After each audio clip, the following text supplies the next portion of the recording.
Okay, so good morning, everybody. We are here now to end this online meeting for our research group, NUPFALE, Núcleo de Fonética e Fonologia Aplicadas à Língua Estrangeira. And today we have our guest, Professor Charles Chang from Boston University. The reason why we invited Charles is because of his brilliant work with phonetic drift. And I think especially Felipe Kupski, who is here with us, will have lots to ask Charles about because he has a lot in common with the research agenda that Charles has. And I'll say just a few words so you know him. And how I got to talk to Charles is basically because one of my my advisees, Hobson, invited him to co-supervise his doctoral research, and he accepted that invitation, right? So, and today he accepted our invitation to give this lecture and talk a little bit about his research to us. Charles is an associate professor in the Department of Linguistics at Boston University. He directs the Phonetics Acquisition and Multilingualism Lab, and he's affiliated with the Center of the Study of Asia and the Hearing Research Center. He's an associate editor of the journal Second Language Research, and his research concerns the relationship between linguistic experience and phonological knowledge over the lifespan. His research examines the processing, representation, and development of speech sounds in the context of second language and additional language learning, multilingualism, and language contact. And then his website brings lots of information about his research, and I can share it with you in a few minutes using our chat here. And today he's going to talk to us about phonetic drift as evidence for linguistic development over the lifespan. So thank you, Charles, and thank you for being here with us. And now I'll leave it for you. Thank you. So I'm going to go ahead and share my screen. Everyone can see this okay? Yeah. Okay. So thanks so much for inviting me. I'm going to talk about kind of the research context leading up to this work that I started in my doctorate and have continued to be interested in, and some of the work that's followed. So I guess I'll start with just some background as to why one would be interested in this topic and the research that sort of led me to that path. And then I'll talk a little bit about my own work, which I guess has to do with what I would call medium-term language immersion, and some work that's been done by other researchers that I think has provided some complementary insights. And then carve out a picture of where to go from here, in particular, some of the things that are remaining questions. So just to begin with, this basic idea that people who know more than one language are not equivalent to people who know one language, monolinguals, is not a new idea. So from many different directions, we know that bilinguals do not pattern the same as monolinguals, and this is in kind of domain general aspects of cognitive control. So Ellen Bialystok, Judy Kroll have shown some of these results.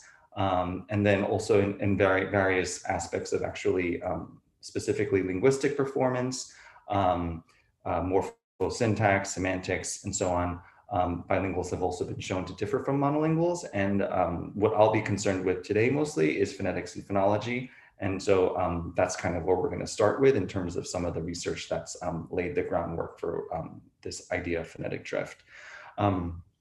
Even before we get to that, there's this general question of, insofar as we know that knowing a second language could have some influence on the way you use your first language, there's this general question of what are the constraints on that, because that doesn't always happen. And so we might pose the question of, does this only happen for people who are very advanced in the second language? So you sort of need to acquire the second language to a high degree in order for you to get this kind of cross-linguistic influence. So that's one possibility that people have hypothesized. And another kind of hypothesis that has concerned these sorts of constraints is kind of where in the interaction between different parts of grammar you could get this sort of influence. So some people have hypothesized that you're generally going to get this type of cross-linguistic influence for interface phenomena. So like the interface between syntax and semantics, or the interface between syntax and pragmatics would be where you get this cross-linguistic influence. So those have been interesting hypotheses that have set out a research agenda, and the I think kind of unfortunate thing is those don't seem to be exceptionless hypotheses. So those ideas don't hold for all populations, as we see in the work of some other researchers that have followed up on those hypotheses. For the case of phonetics in particular, when you look at the phonetics and phonology literature, you see that acquiring a second language, knowing a second language, seems to have an influence on the way you produce your first language pretty pervasively in various aspects of speech production. So I've just listed some examples of here of studies that have looked at different kinds of measures and have shown in some cases, in particular in my own work, that this type of influence can happen pretty rapidly. Both at the level of overall accent, as well as in specific acoustic properties of speech production, so voice onset time, fundamental frequency, or F0, and then the formants of the spectrum, in particular for vowels, have all been shown to change in different populations. So these studies are not looking at the same population of second language learners. They're all different combinations of L1s and L2s across this work. Where you get this recurring theme of the L2 influencing the L1.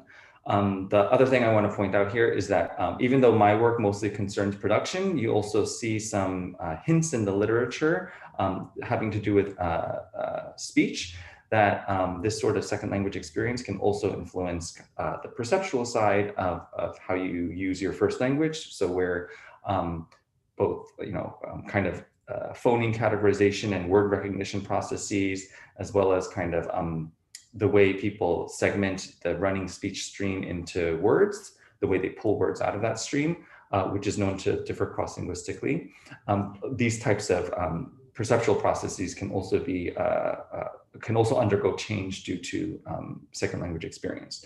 So the basic fact that the first language, in terms of either production or perception, can undergo change due to second language experience has been pretty widely documented. And I'm just going to show a couple of examples here of what I am talking about. So here, this is a figure from the seminal work of Jim Flagey from '87. And the graph here is showing voice onset time, this measure kind of correlated with the amount of aspiration that is being released after a voiceless stop, where there's two groups being contrasted here, or I mean, two general types of groups. There's actually multiple populations, but in general, there's some native English speakers who learn French, have different degrees of experience with French. So these are the B, C, and D groups. And then native French speakers learning English. So that's the group here marked E, the French women in Chicago. And there's two sets of bars, the black bar showing people's French VOT in the word tout, meaning all, and then the white bars showing people's English VOT in white for the parallel sound of t in the word to. And then we have these horizontal lines marking kind of the target norms, or the monolingual norms in particular, for French VOT and English VOT, where English VOT is longer because the English voiceless stops are more aspirated. So if everyone who is a native English speaker is monolingual-like, then they should all, those white bars should all be at the higher horizontal line. But what you can see is for group C, and then in particular D, they're starting to kind of pattern in between English and French with this compromise value for VOT, ostensibly due to their knowledge of French, and the fact that French has actually lower VOT. And similarly for the French group in E here, the black bar is not as low as that lower horizontal line, which is where the French norm is, which is to say they're producing their French stops with kind of too long VOT from the perspective of French. And so we're getting bidirectional influence between English and French in these bilinguals of two different types. An interesting study that kind of provides some additional information about what is needed for this type of influence to take place is this work by Alfonso Karamazza and Jenny Kamshin from 74, where they were looking at people who at least report not really speaking a second language, even though they're kind of surrounded by it. So this is a similar graph showing VOT, but in people who are French speakers and do not say, at least, that they speak English. So the white dots here are plotting unilingual French or monolingual French speakers from Europe. And then the black dots here are showing French speakers who, again, don't report speaking English, who are based in Canada, where in Canada, the presence of English is greater. And what the point of this article is that even though they're not really, at least actively using the language, they are still ostensibly influenced by the fact that there's so much English around, and the English phonetic norms, as we just saw for VOT of voiceless stops, are different, in particular longer. And that's leading to this picture where the VOT for the Canadian French speakers is longer, even though they're actually not actively using French, they report. Okay, so in particular, that latter result in a certain perspective could be surprising, but if we kind of take this in the context of this idea of multi-competence that Vivian Cook kind of published in the early 90s, where you kind of think of additional language learning not as compartmentalized, but sort of transformative. And so the idea here is that, when you know language, that knowledge is fluid and holistic. And so when you acquire another language, a second language, third language, or whatever, it's not sort of adding things on only, but kind of transforming the whole linguistic system. And what that means is that there's this possibility that the languages you already know, the languages you've already acquired, can undergo change. And in fact, we sort of expect them to undergo change because now you know those languages not in the same way you knew them before. Now you know them in the context of these other languages that have come into the repertoire since you acquired the earlier learned languages. So just a quick note about the fact that this kind of general framework of thinking about language sort of problematizes the general notion, that the kind of very basic notion of a native speaker, because it becomes clear that who a native speaker is not going to be consistent across everyone's idea of who should be investigated in study of language. So I'm not going to have an answer to that, but I'm just pointing out that this is one of the, I think, very interesting and insightful aspects of this framework, that it really kind of highlights that who are the kind of target speakers of a language that we might look at to get an idea of what the essence of a language is not necessarily, or is not very usefully described by this term of native speaker, because it's not clear who that would refer to. Okay. But that framework, I think, is interesting to consider, because that stands in contrast to what you do see in some other aspects of the literature, where there's this major concern with who the native speaker is, where the native speaker is kind of equated to or identified as the one who is monolingual. The one who is monolingual, ostensibly because that monolingual should be exempt from any of these influences of additional language knowledge that we've been talking about up to now. So there's a couple of aspects of this that are problematic because if you assume that if it's a study of English, or if it's the study of Portuguese, for example, and you are trying to understand what the way Portuguese works, and so you're trying to find monolingual speakers of Portuguese. First of all, there's a general question of whether that makes sense, because maybe there are a lot of speakers of Portuguese who are not actually monolingual, or not a lot of speakers of English that are monolingual. So that basic research program might not make sense. But apart from that, maybe if you do assume that, you are actually not looking at monolingual speakers, which would not match then your research question. And that latter problem I kind of am referring to here as the immutability assumption, or this assumption that you're really looking for monolinguals, but maybe it's okay if you don't actually get monolinguals, because if you assume that once you've acquired a first language up to a certain level in adulthood, then it doesn't really matter if you acquire these other languages. Your first language competence, or the way you use your first language, will remain the same. It will remain immutable, and it won't change. So this is an assumption that I'm kind of calling out in the literature as something you see in people's work, where everything we've seen up to now really kind of demonstrates that this assumption is false, and yet we still see it. And I'll return to this in a minute. But one thing that I want to point out is that when you look at this literature that has tried to look at monolinguals, but actually look at people who are not monolingual, one thing that you see happen is kind of trying to identify people who are maybe almost monolingual because they haven't spent a long time in a second language environment. So this is kind of a trick that people use to get the intended get at the intended population for their study of so-called native speakers who are supposed to be monolingual in a certain view. So, I've done a meta-analysis of a couple of journals, Journal of Phonetics, and then also Language, Cognition, and Neuroscience, where the only point of that meta-analysis was to just or review of the literature, was to see when people are trying to look at monolinguals, like what is the kind of limitation on the length of residence in a foreign language environment that people assume in order to kind of get monolingual-like people.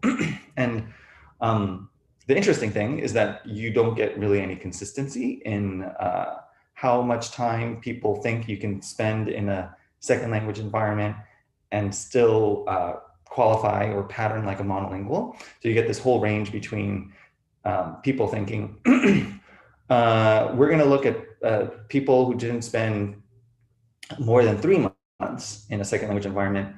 We'll consider those people to be basically monolingual-like, all the way up to if a person has spent less than 2 years in a second language environment, then we'll consider them monolingual. And in fact, that longer threshold, which is the more generous one for the purposes of recruiting participants, that is the most frequently observed threshold for this length of residence in a foreign language environment. But yeah, I want to point out that no one, when they're using this number, no one explains why they're using this number. So there's no generally agreed upon convention. And this is, I think interesting, because when you look at a body of work in L1 attrition, a kind of loss or loss of the native language, basically, you see that the threshold for people to kind of qualify as possibly undergoing attrition is longer than that even. But we see, and for example, in my own work, we see these types of changes that kind of are ambiguous in terms of whether they're attrition or not, happening at amounts of length of residence that are much shorter than even 3 months. And so in this work from 2012 and 2013, that was documenting phonetic drift, these changes are happening on the time scale of weeks as opposed to months. So in that work, just to kind of provide a quick picture, there's changes happening in people's L1 production in VOT, in the onset fundamental frequency of their vowel production. And then also a little bit as well in the first and second formants of people's vowel spaces. And when you look at people who are previously experienced in the language, so they're coming to this L2 learning experience with some prior knowledge of the L2, when you compare those people to people who are acquiring the L2 for the very first time, these novice learners, the interesting thing is that it's the novice learners who are actually more influenced by this second language experience, learning experience in particular, than the experienced learners, which kind of goes against this idea of a direct or positive correlation between total amount of experience and amount of influence on the L1. So, so these are interesting results. They've been out there for a while, so they're not really new, but they kind of have left open the question of whether this has much to do with learning in particular, which is kind of special in a way, as a type of L2 learning, as a type of L2 experience, because you know, you're really focused on the target language and maybe are processing it in a different way. Maybe you're attending to this experience in a different way because you're actively trying to acquire the language. So maybe there's something kind of exceptional about what happened in this 2012 and 2013 set of studies in terms of the readiness of the L1 to undergo influence from the L2. And in particular, there's this larger question of, you know, after that learning experience is over, are the changes that the L1 undergoes kind of temporary? Do they subside after that learning experience ends? And in particular, after learners, you know, go back to operating mostly in their L1, even if they're actually still living in the L2 environment, which is the case for this group that I'll be talking about, because they are English teachers in the foreign language context. So in this work that was published last year, that's kind of the idea, to look at the same group of learners while they're still in the L2 environment, but they're not necessarily actively taking a course of L2 instruction or actively studying the L2.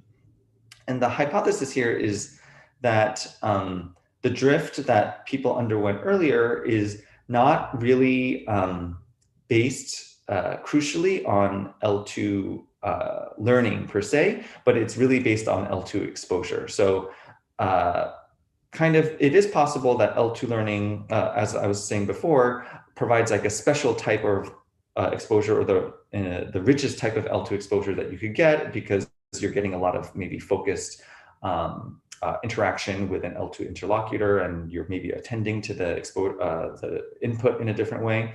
But still, once you kind of know enough about the L2, or you have kind of a critical mass of knowledge about the L2, you know some words, you know what the phonological categories are, then learning isn't necessary in order for the L2 to have an influence on the L1.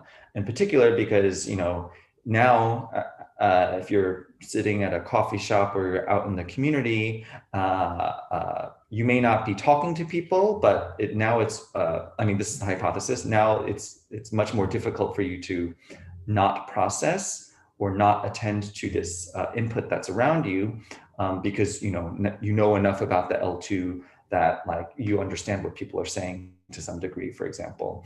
So this is an idea, I haven't written this on the slide here, but this is an idea that in this work I have called the incidental processing hypothesis. Once you've learned the L2 up to a certain degree, you kind of can't help incidentally processing it, even if you're not actively attending to it or focusing on it.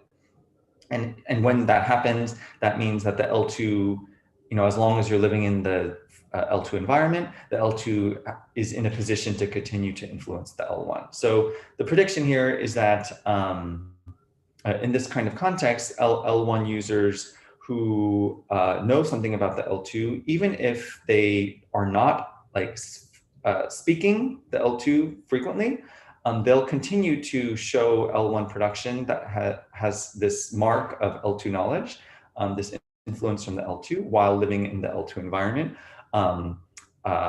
Yeah, and that may happen in every aspect of L1 speech production that was observed to change in the 2012 and 2013 studies. So that's the hypothesis here. And what that means specifically then is for English speakers native English speakers who learn Korean, we expect the following changes to persist to some degree while they are living in a Korean speaking environment. Longer VOT for the voiceless stops of English under influence from the longer VOT norms of Korean, a raised or higher F0 in the vowel following English voiceless stops under influence from the higher F0 norms of the similar stop type in Korean, and then a decreased F1 over the English vowel system due to some disparities between the formant norms, or really the vowel inventory structure of English and Korean. So those are the three specific predictions that we're going to take a look at. And the groups that I am going to be separating the data into are separated in this way because we're sort of interested not only in whether there's any effect, but whether there's an effect of knowing continuing to use, in particular in terms of speaking, the L2 over the course of this time that people are not actually in an L2 class. So I have provided in this table a summary of some of the demographic and kind of language experience data from these two groups that I'm calling the low use group and the high use group. High use group in the graphs are always going to be in blue.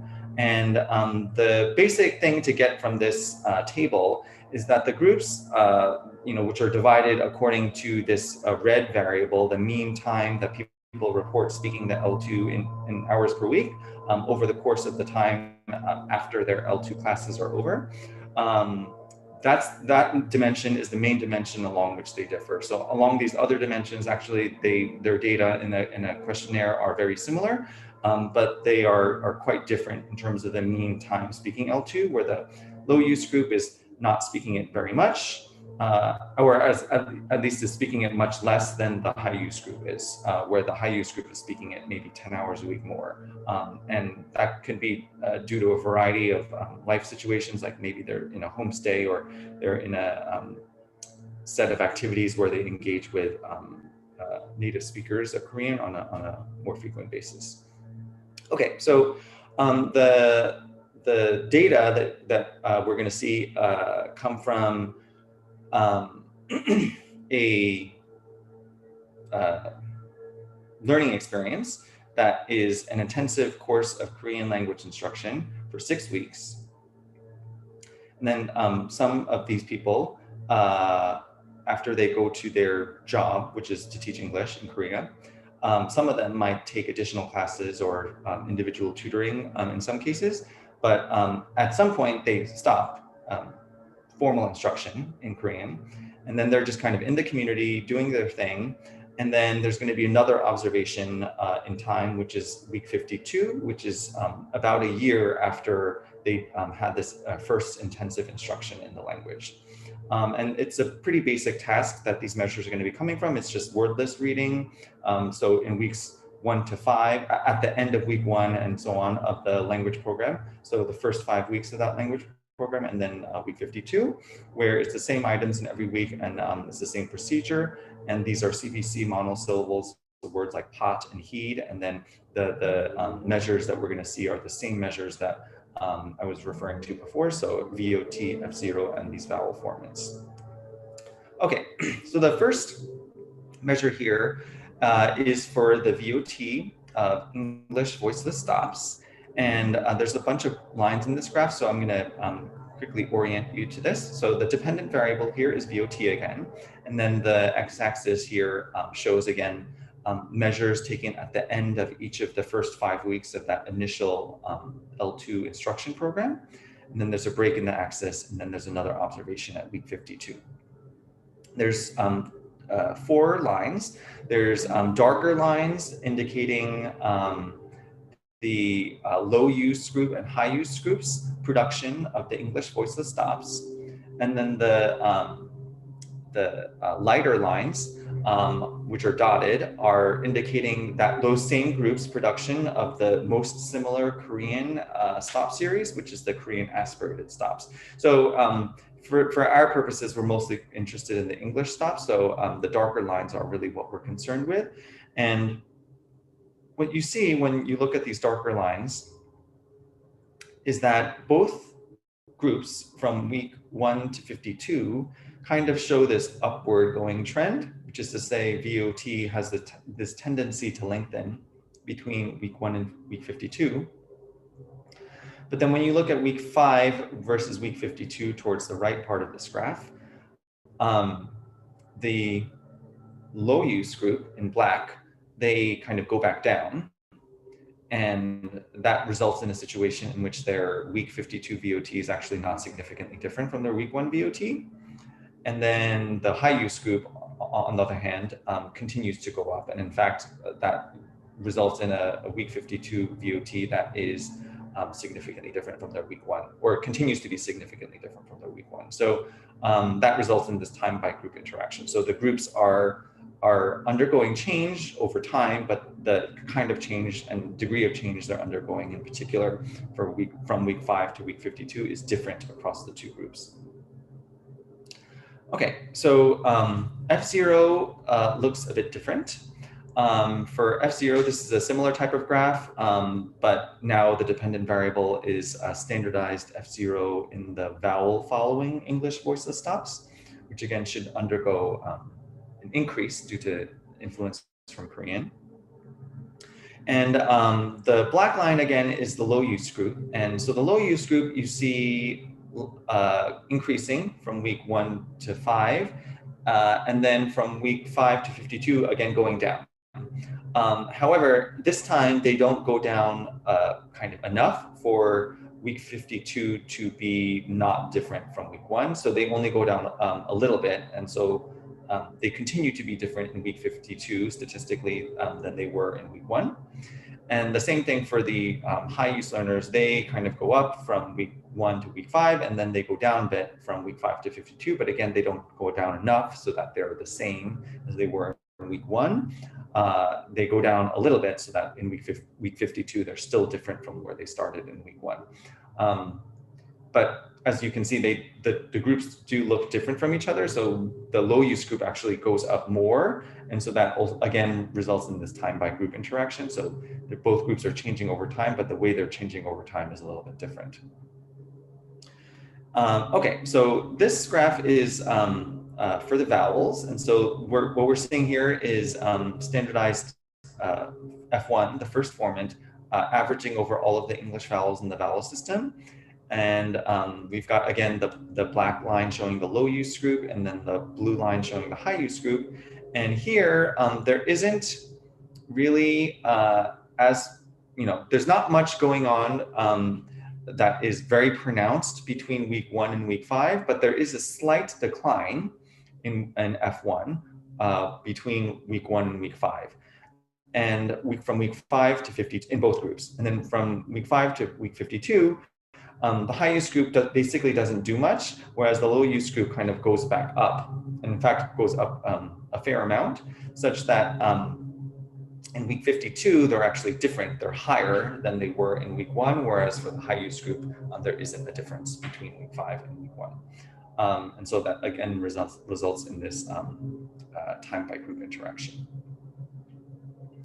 Okay, so F2 is a little bit different because here the groups show very similar patterns over time. So there's no time by group interaction here, where in both groups you get basically a general increase from week 1 to week 52 for both the low use group and the high use group. And so in both cases, you get a week 52 level for this variable that is significantly different from where people started in week 1. Okay, so basically the point here is that we are getting some, but not all, of the changes that we saw during active learning, like active L2 instruction. We're getting some of those changes persisting and some of those changes not. But a lot of those changes are persisting, even in the group that reports not actively speaking the L2 as much as the high use group.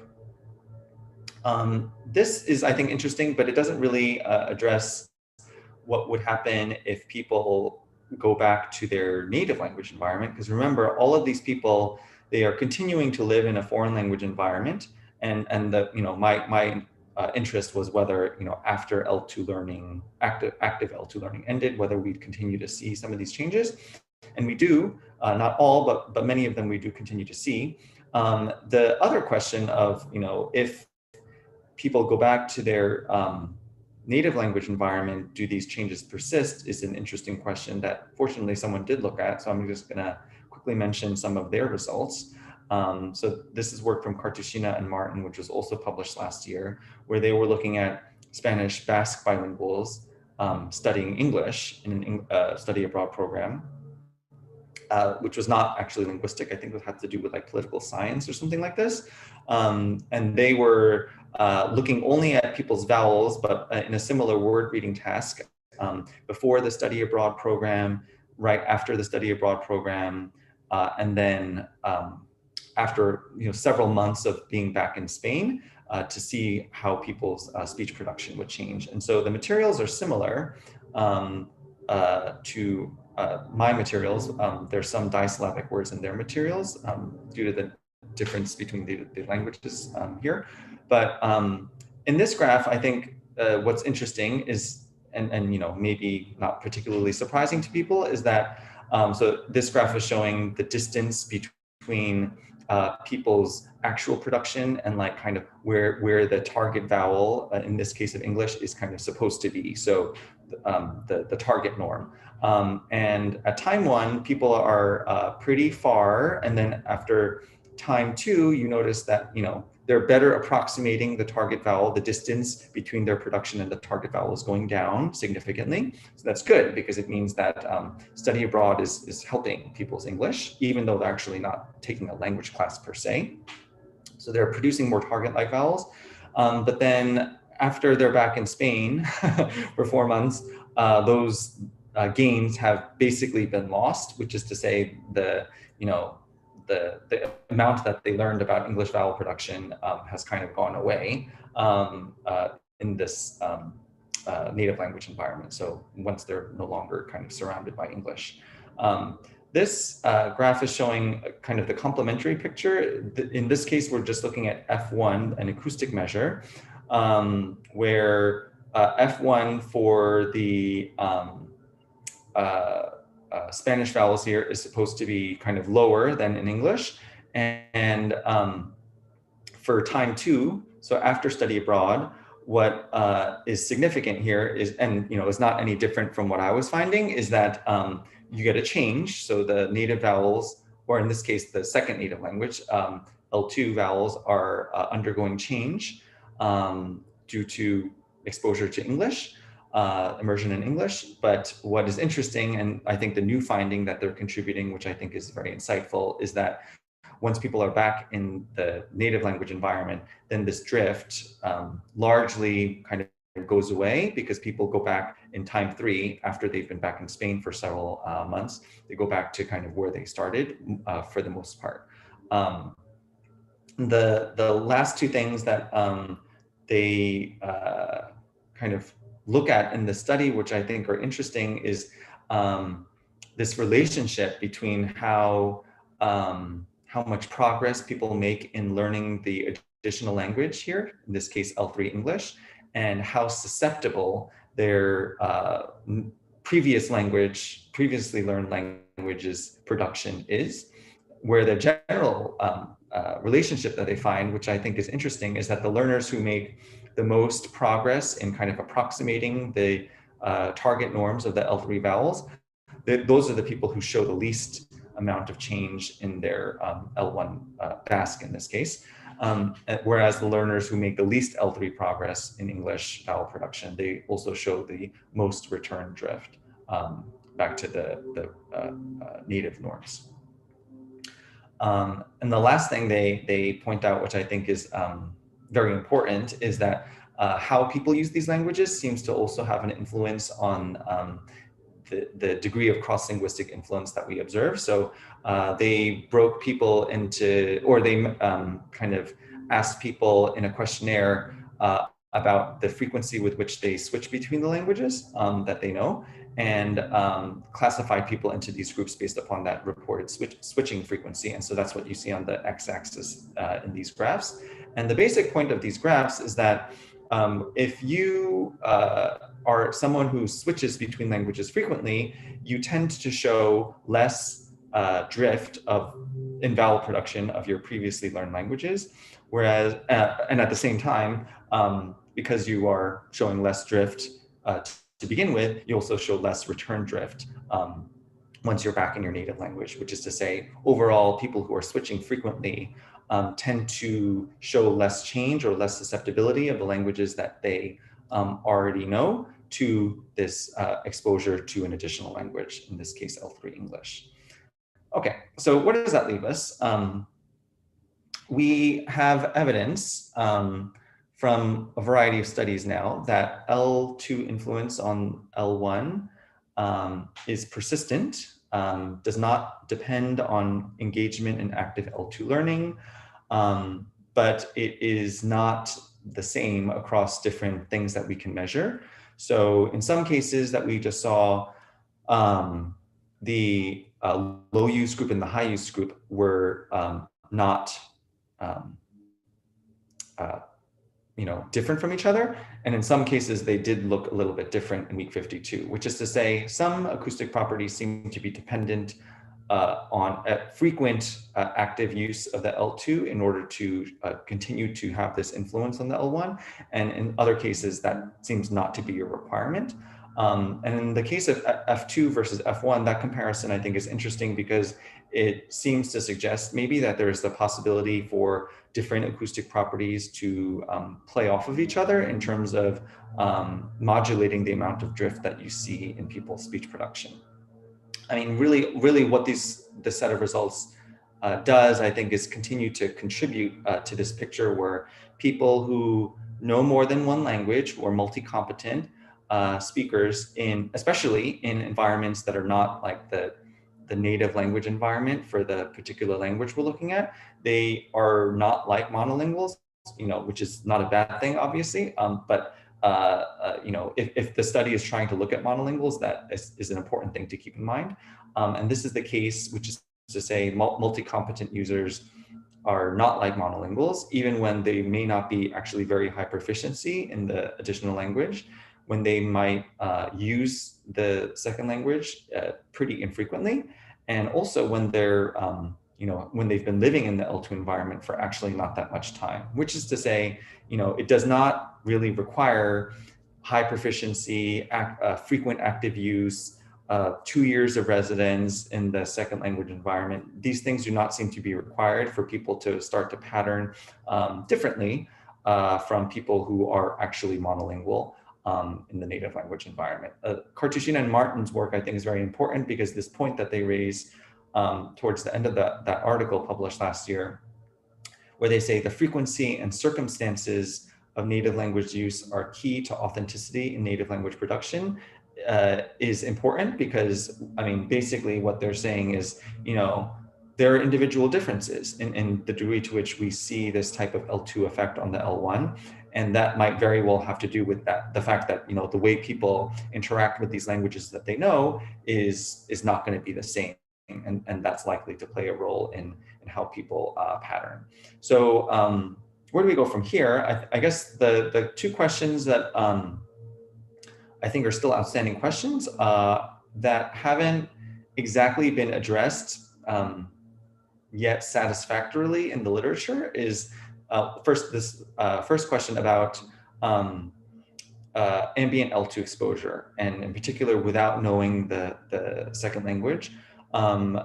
We see a hint of this in the Karamatsa and Yenikomshin study, where we have some people who claim not to know the second language being ostensibly influenced by the second language still. But I think we need a lot more evidence to really draw conclusions about what's going on with ambient L2 exposure.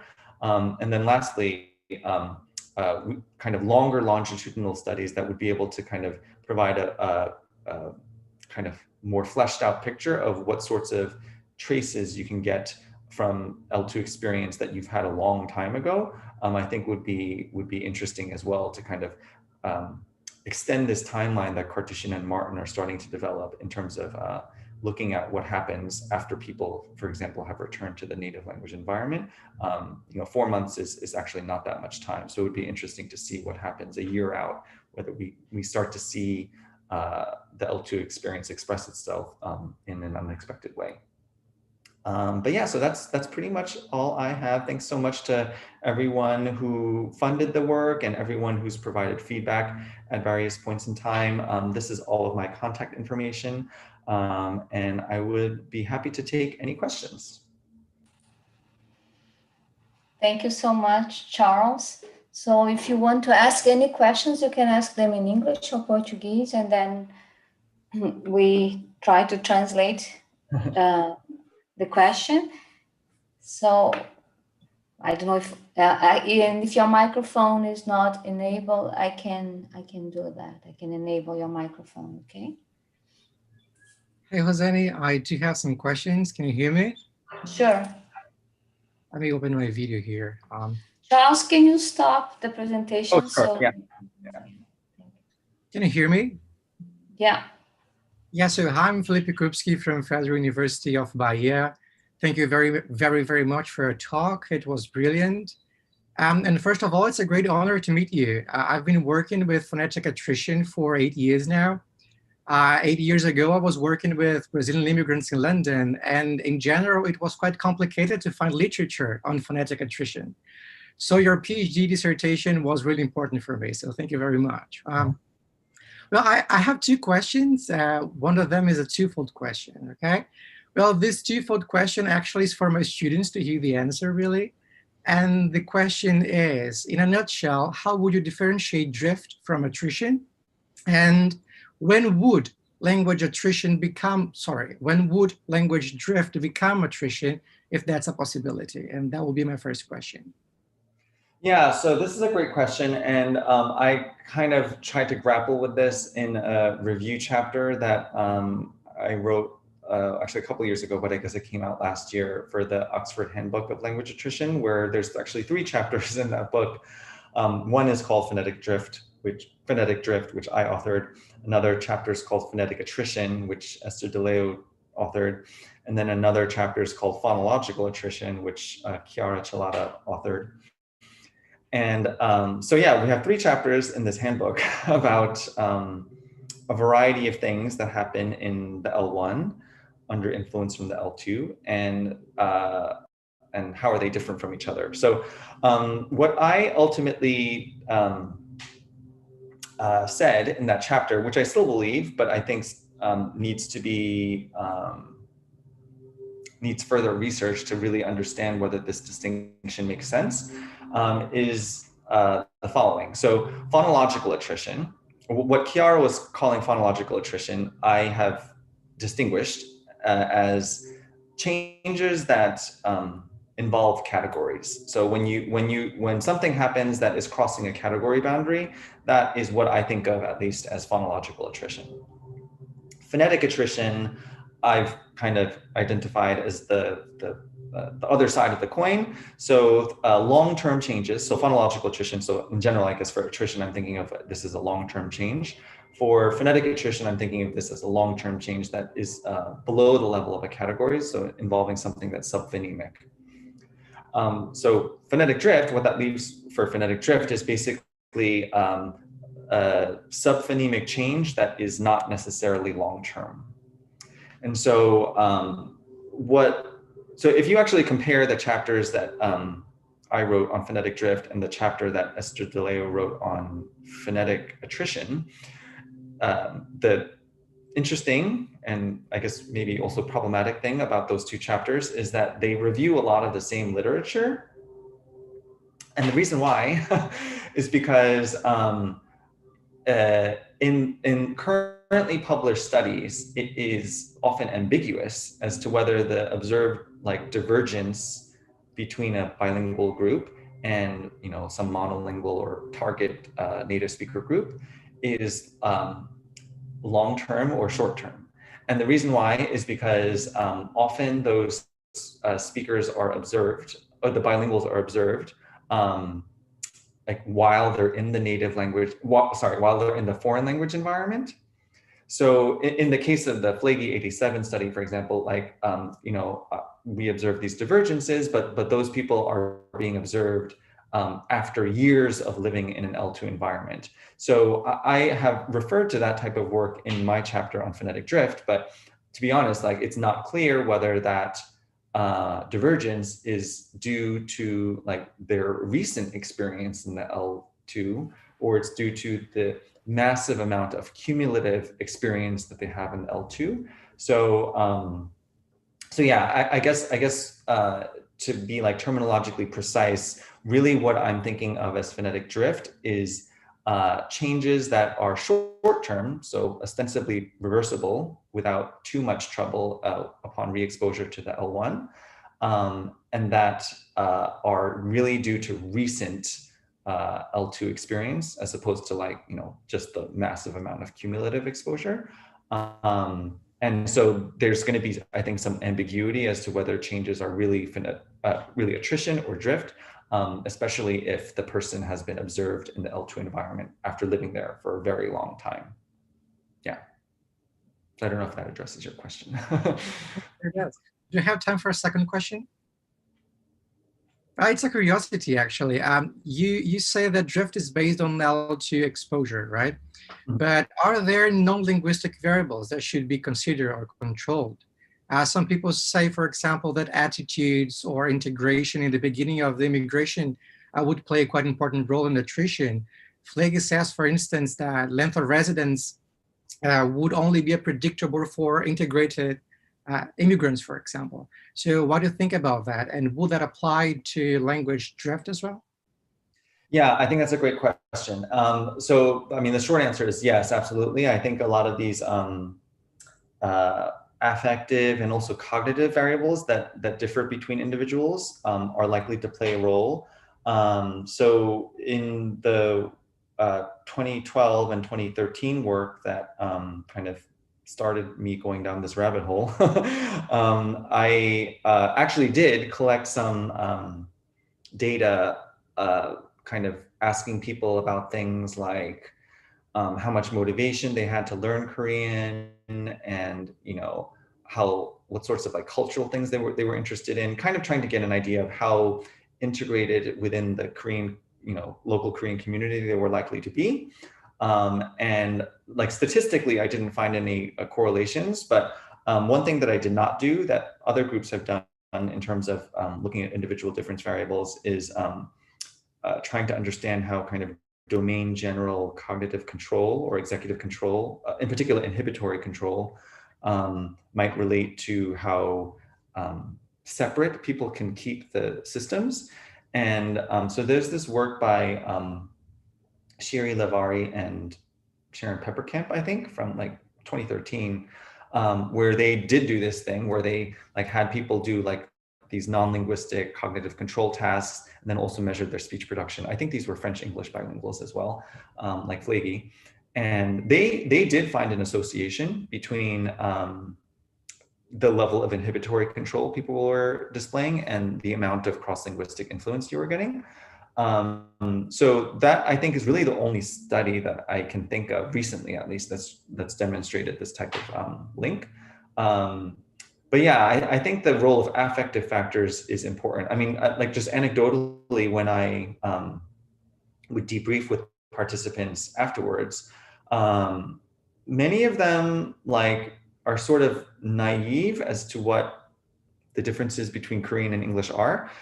But some of them are not and have like very clear ideas about the differences between the languages and like what the proper way to pronounce something is. And also I think that kind of like ideological stance is likely also to play a role in the degree to which people, you know, really want to continue to sound native-like and not influenced by anything else or this type of thing. So yeah, no, I think this is definitely an important direction to take the work, because yeah, these variables are almost certainly going to have an influence. Okay, thank you very much. Mm-hmm. Yeah, thank you. Okay, Charles. There is a question here by Allison. He says he doesn't want to open his mic, so I'm going to read it. You can read it in the chat too. Oh, sure. He asks about how do you interpret language drift in relation to the representation of phonological knowledge in the lexicon? Yeah, okay, so this is a great question. Well, I think first, kind of at a big picture level, it has encouraged me to think about phonological knowledge in terms of a kind of exemplar model of what we're storing in the mind. Basically the idea is that if what people are storing in their knowledge of a T, for example, the sound T, so going back to Flagy's example, is just, you know, remembered examples of how T has been pronounced by various people who they've heard pronounce T, and maybe their own productions of T as well, then you can kind of imagine a scenario in which, you know, even if a T is from an L2, it's still a kind of T, and that like is going to be linked somehow to people's remembered examples of the way T sounds from their native language, which introduces kind of straightforwardly this possibility for cross-linguistic influence. The other thing that this question kind of makes me think of is sort of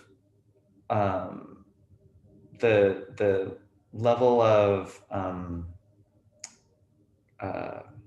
kind of abstractness of speech perception, I guess.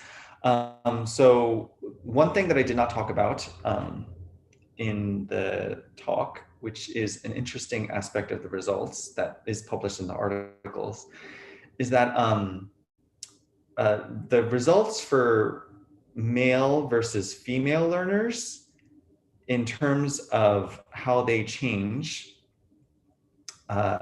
is interesting, because there's one possible prediction here, which is that male and female learners should change in the same direction in terms of vowel production, because they are perceiving, you know, when they hear their Korean teachers saying things to them, what they perceive is something about like the gestures, the articulatory gestures that the teachers are producing in order to say these Korean sounds that sound kind of different from what they know from English. So that's kind of like a gestural view of, I guess, what it means for people to hear sounds in the speech stream. There's a different view, which is that what people are getting is the acoustics, like essentially you're like, you know, computing a spectrogram in your head as to what you're hearing, and that's the basis for you extracting information from the speech signal. The male and female learners, they under exposure to Korean from female Korean teachers do not change in the same way. So male learner, and the way I conceptualize this is that, like, in terms of the F1 of the vowel system, female Korean teachers are here, and female English speakers are here, and male English speakers are here. And so when they're hearing Korean and that is influencing their English, the female learners go in this direction and the male learners go in this direction. And that is the way I have explained what you see in these results, which is that the female and male learners, their English changes in opposite directions, which does not make sense from a gestural view of phonology, but does make sense under an acoustic view of like how people are getting information about the speech from the signal. So that's the other thing that this question makes me think of. So, I mean, I guess what I have gathered from my results, or the way I've framed them, is in terms of an exemplar model of phonology, and in particular, an acoustic view of what people are getting from speech perception. There is one question here by Viratam, but I will ask my question first, and then I'll read his question.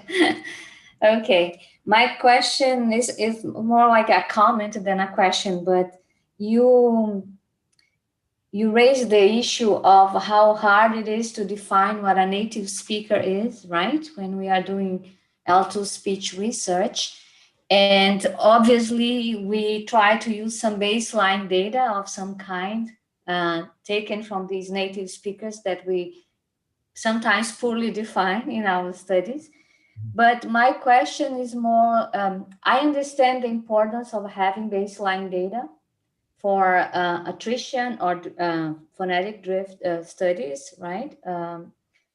But my question is it fair for us to keep using native speakers' baseline data when we are analyzing L2 speech development?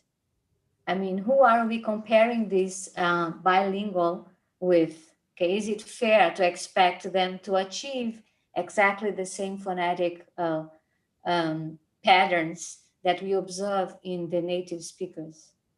Yeah, I think this is a great question, and I will say that I don't think that I have the, the whole answer to this, but one way in which I've started to think about this question is in relation to heritage speakers of languages. So these are often second generation speakers of a minority language that are kind of in a context of immigration. So in this body of work on heritage speakers and like their phonetics and phonology, but not just their phonetics and phonology, also like, aspects of the grammar of the language that they speak.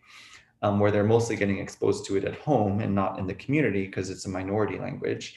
Sometimes, especially in the older studies published in this literature, you see, for example, you see a heritage Russian speaker in the US, based in the US, being compared to Russian speakers in Russia.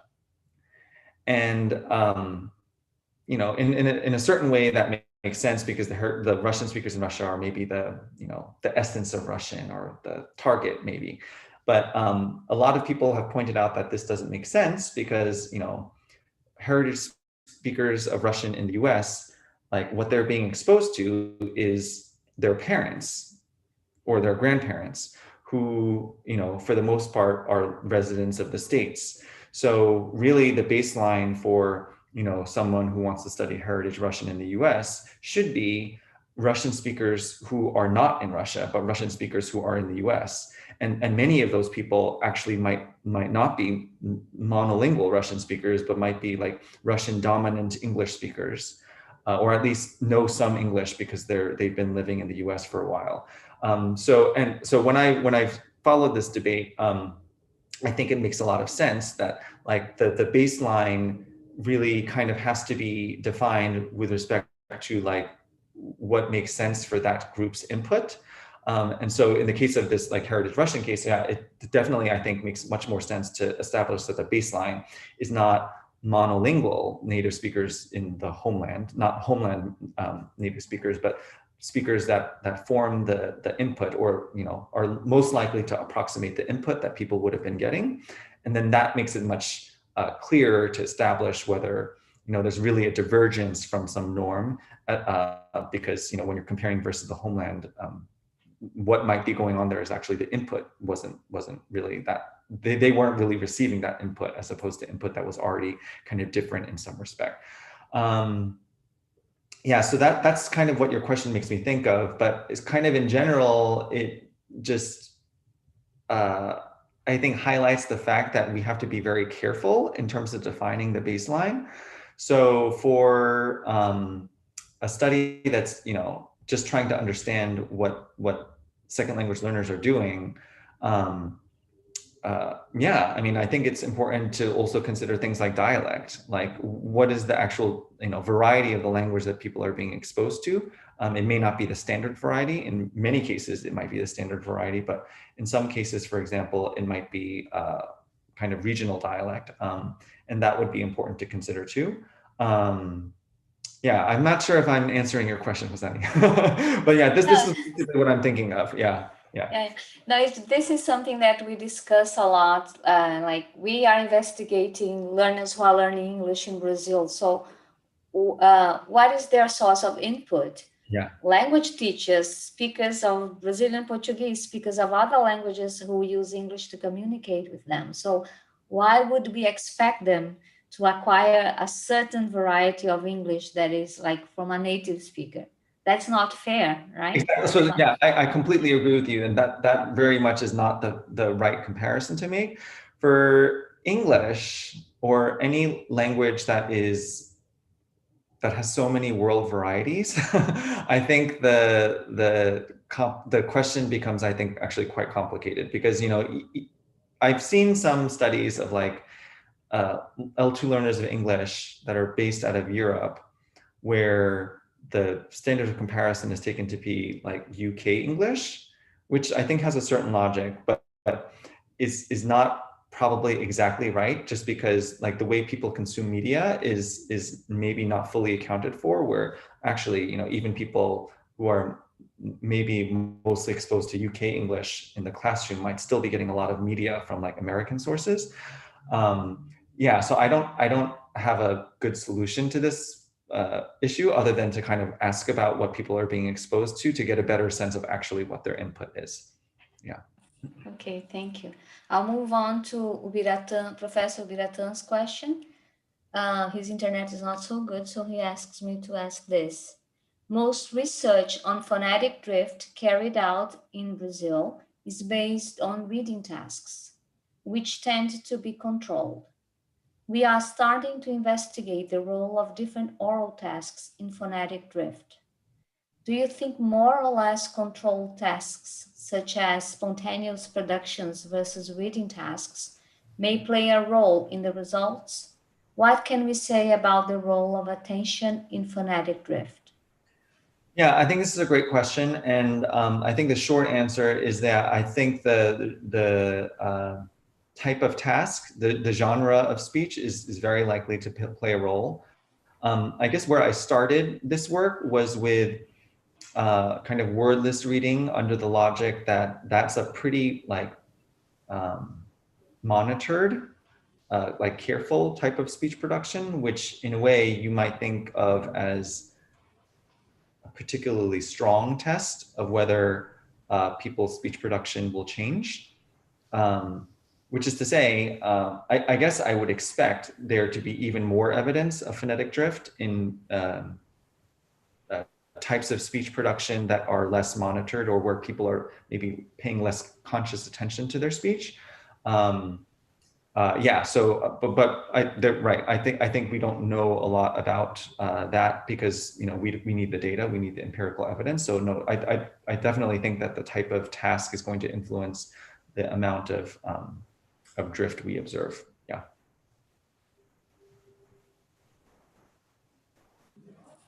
Any more questions?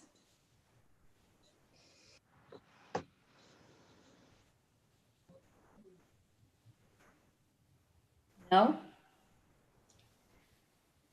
So I think that's it. Thank you so much, Charles. It was excellent. Lots of food for thought for us.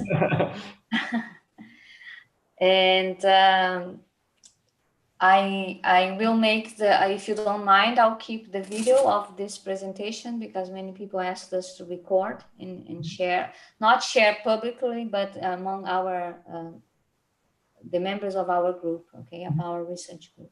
Sure. So I think if there aren't any more questions, I'll just say thank you to you and to the other people who were watching and who are not part of the group, because now we're going to have an internal meeting for a few minutes at least. Yep. So thank you very much, and we hope to see you here soon enough.